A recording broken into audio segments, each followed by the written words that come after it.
clandestini. What's up, futures? Long time no see. I am currently a professional hooper, and right now I am in Erbil, Iraq. I'm looking out on the scenery. I just wanted to come to you guys with 10 tips that I have learned along the way as I've been to 3 different countries, playing in 3 different countries. And I feel like these are necessary tips because I had to learn this the hard way, and I figured I'd come to you guys so you don't make the same mistakes as me. And I want to hop straight into it because these tips are going to be thorough. Okay, so tip number 1, research. Research whatever your agent is giving to you. If he or she is giving you a variety of places, research those places.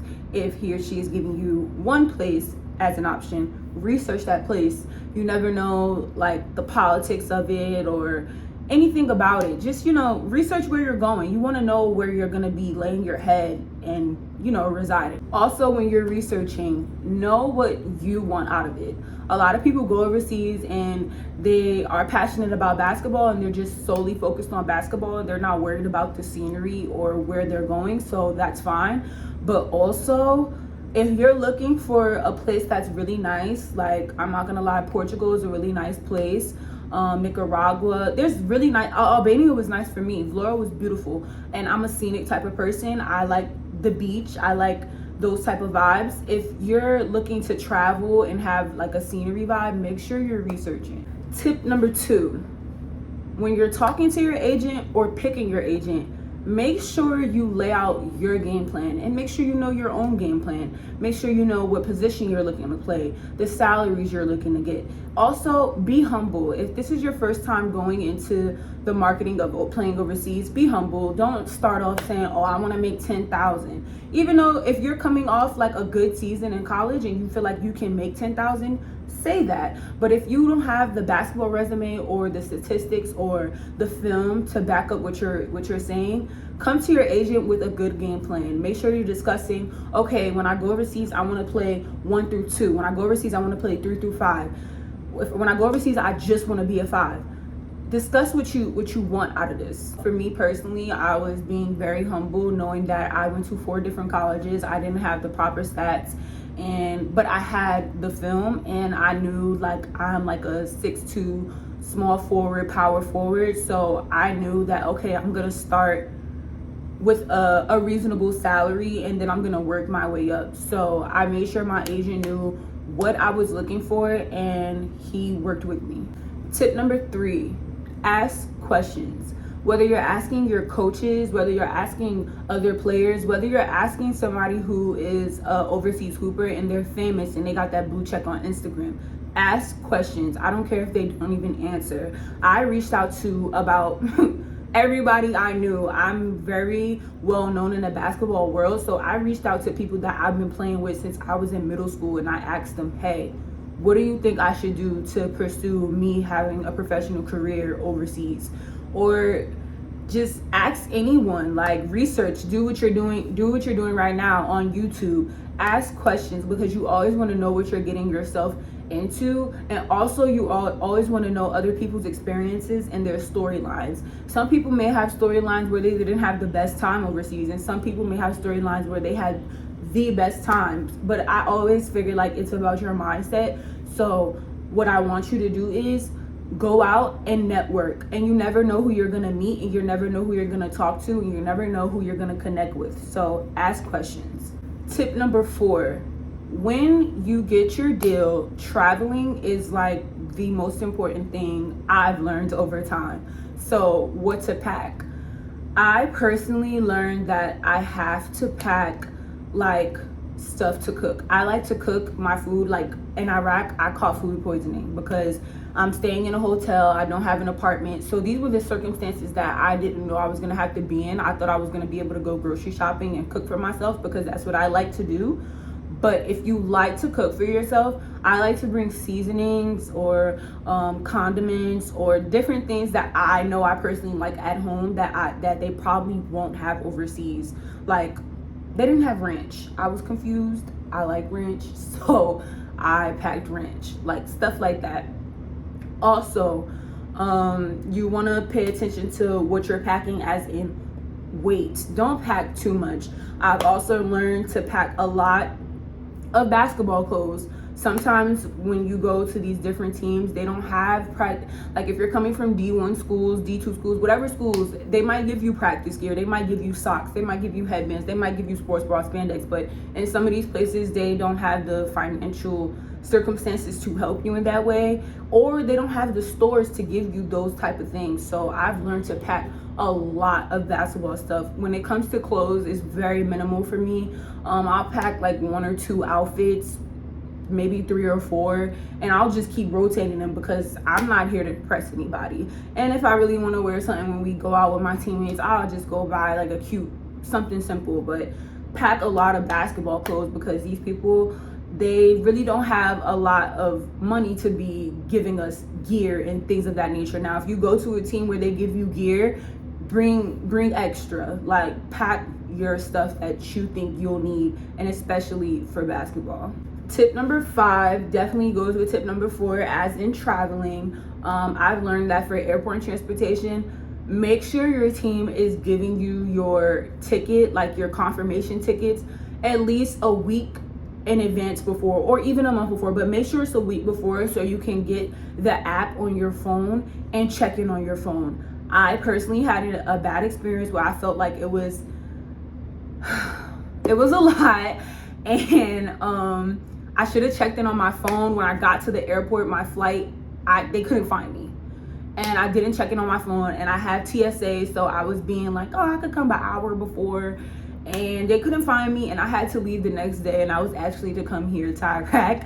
So check in on your phone before you're leaving to these places, because you never know what's going to happen with these international flights, and it's a lot. So make sure you get the app, check in on your phone, look at your seating, see if you want to move your seats, things of that nature, because transportation is so important. I actually had to leave the next day, and like sometimes these teams, they'll bring you in the day before a game, and thank God I didn't have a game the next day, but I couldn't imagine if I had a game the next day and I wasn't even able to travel.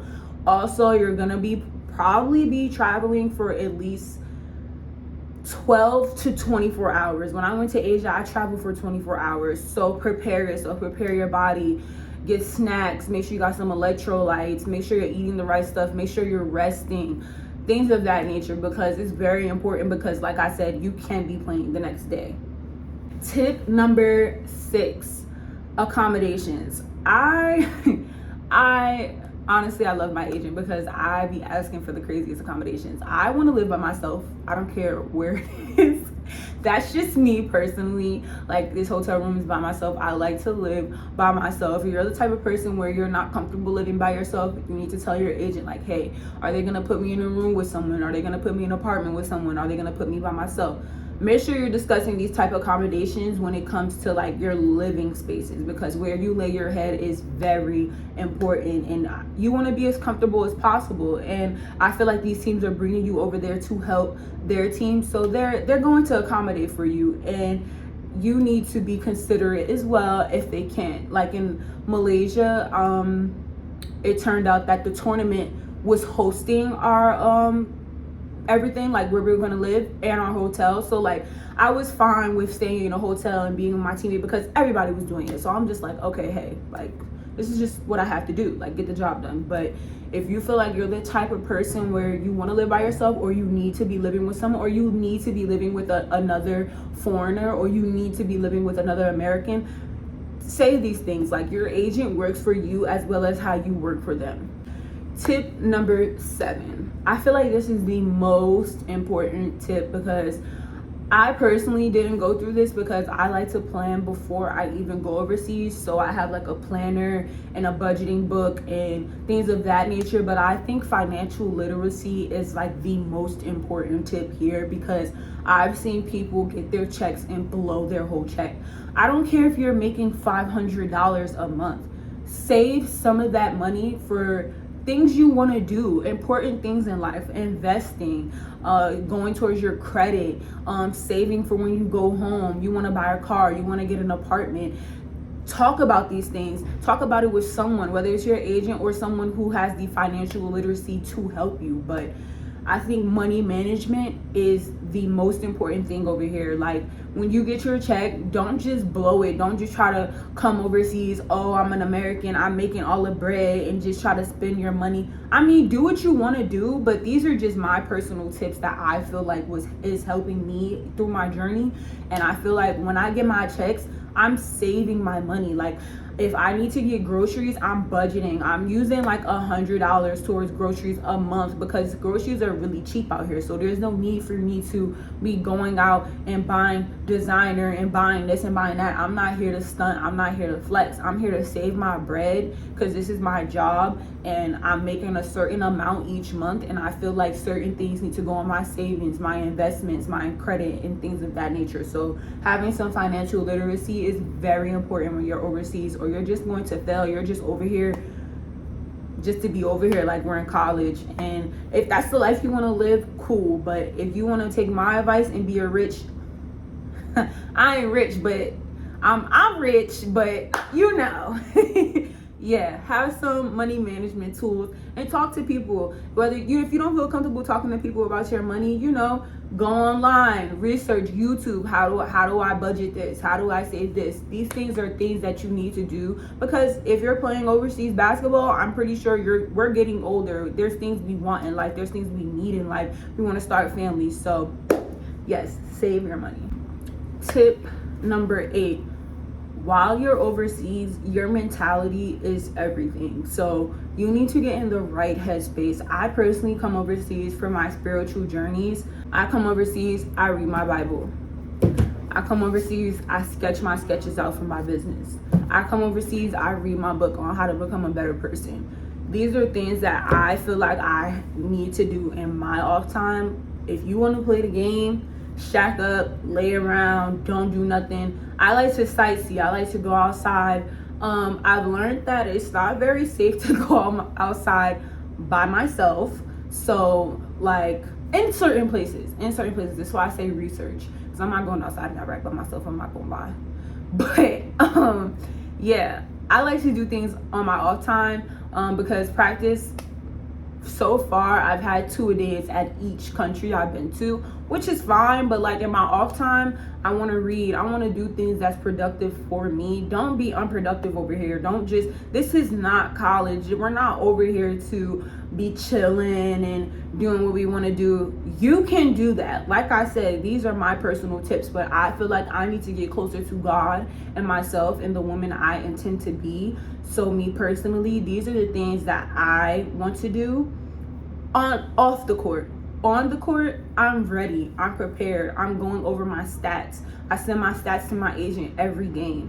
I'm watching my film whenever I play. Like, I'm cutting up my film for when I want my next highlights for my next place. It's things that you need to be doing while you're here, because people just think, oh, I'm just over here to play basketball. It's boring. I want to go home. No, this is your job. Like, when you're home, that's when you rest. I don't rest while I'm overseas. Like, it's go time. So I mentally prepare myself for go time. And while I'm home, I'm working out, I'm lifting, I'm getting my skill in. But while I'm here, I'm executing all that stuff I was working on. And then I'm getting my mind right. The people think, oh, it's just talent, it's just skill. Your mind, I had to learn that my mental was the most important thing. And once I learned that, I'm dropping like 20 a game.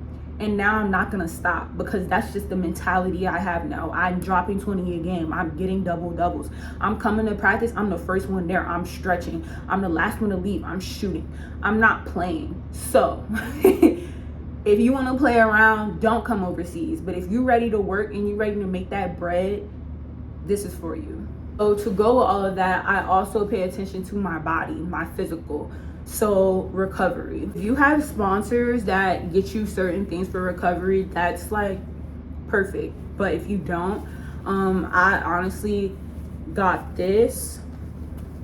It's from Complex. It's a back stim machine. It goes for muscle pains before and after. It's a stim machine. I got my little roller, my towel, my band, and an ice pack. So I've learned that overseas, they're probably not gonna have the proper care that you'll need for your body. I personally want to get an extra stem machine, like, you know, the ones you put the pads on yourself and then you do the stem. I personally want to get that for myself because they're not gonna probably have the proper recovery for you, and you probably need to recover yourself. You're gonna get banged up. You dropping 20-30 a game, you playing 40 minutes, you're gonna get banged up. So recovery is important. Don't just go home and think your body is gonna heal itself. Also, recovery is sleeping. I know that jet lag and the time difference, and oh, everybody's home and I'm 6 hours ahead and I'm watching everybody on Instagram. No, get your rest. This is your time to get your work in. So recovery is very important, and these people are probably not gonna have all the proper resources you need. They're probably not gonna have a PT trainer. They're probably not gonna have physiotherapy. They're probably not gonna have doctors and nurses around. You're gonna probably have to take care of yourself, and that's okay. That's why I even had to get the ice pack, because ice is important. All of these things are important for you to take care of yourself and for you to perform at the highest level you need to. And finally, tip number 10. I feel like this is also a very important tip, and it's patience. Whether you're home waiting on a job, be patient. What you need and what God wants for you is coming. It's coming. Whatever position you need to be put in, it's coming. Whether you're waiting a week, whether you're waiting months, whether you're waiting to go home from overseas, your time is coming. So just be patient. Like, everything happens for a reason. You never know where you're gonna end up. And I feel like this video with all these tips is gonna help you to make you feel better and make you feel like, okay, my time is coming. I'm going to be there, and these are the things I'm gonna take with me. So with all of that being said, thank you guys for watching my video, and I hope that my tips help you guys. It definitely helped me along the way, and if I could pick up on any more tips as I keep going, I'll definitely keep you guys updated. But as of right now, I have practiced in like an hour. So I'm gonna head out, and I hope you guys enjoyed this video, and please like, comment, subscribe, share, do whatever you have to do, not only just for me, but for people out there that need these things and they're searching for some type of guidance. Thank you, future. See you next time. Bye.